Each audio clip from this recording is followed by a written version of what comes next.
I am not very willing to go out and travel with the convoy for various reasons. However, I must admit that there is one advantage to traveling with the convoy. When you are with them, you don't have to worry about oncoming traffic. As long as you are not the lead vehicle, you can just follow along without any concerns. Especially on such rough and narrow roads, encountering oncoming traffic is particularly troublesome. Originally, there were a lot of workers constructing the road, and you would see them all along the way. Sigh, now the road is probably finished, and those workers have all left.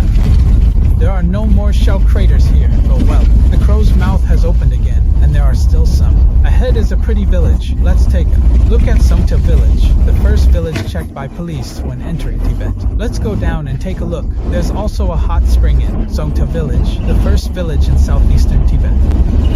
It seems that every village near Tibet claims to have open-air hot springs, but I don't know where they are. There are many hot springs along the Xinjiang River valley, but because the road has been repaired, it has become even more difficult to get down to the roadside. It's hard to say what the conditions are like after leaving Songta village, the first village in southeastern Tibet, as it is generally just landslides that have occurred. This kind of situation is typically caused by landslides. It would be better to travel this road on days when it is not raining. It can be a bit dangerous on rainy days. This should be considered the second village, called Lungbu village. There isn't much to say along the way, just driving on the rough little roads. The village is quite populated and large. In fact, along this route, at least for now, there are really quite a few villages. And it's not as desolate as imagined. This is not an uninhabited area. It's just that the roads are bad. Is it gypsum, mica, or even some colored metals? So this is quite strange, right? Is it marble? I don't recognize this, but Belgium can't be enlarged any further, yet this slightly white stone is still very beautiful. Sigh, one downside of following behind is that you get covered in dust the whole way. They drive relatively slowly, but the road is very narrow, so unless they let you pass, it's basically very difficult to overtake.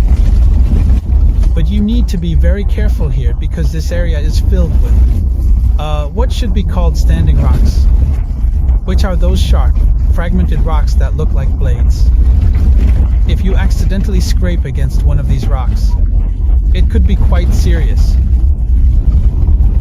These roads may not seem like much when you're on them, but if you look at them from a distance, they are quite spectacular. This is the road along the cliff by the river, and it is very impressive.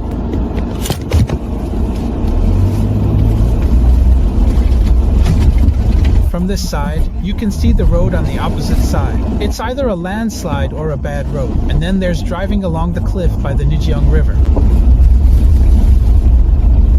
In any case, even if this road is fully repaired in the future, I believe it is still worth a visit.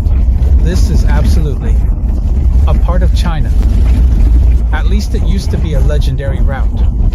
Now, even if it's not a legendary off-road path, it is still legendary in terms of its scenery. The truly most beautiful feeling can only be experienced in person, because such larger scenes require you to have a sense of immersion. You need to be immersed in the scene to appreciate its magnificence. Looking at a phone or a computer cannot provide that real feeling.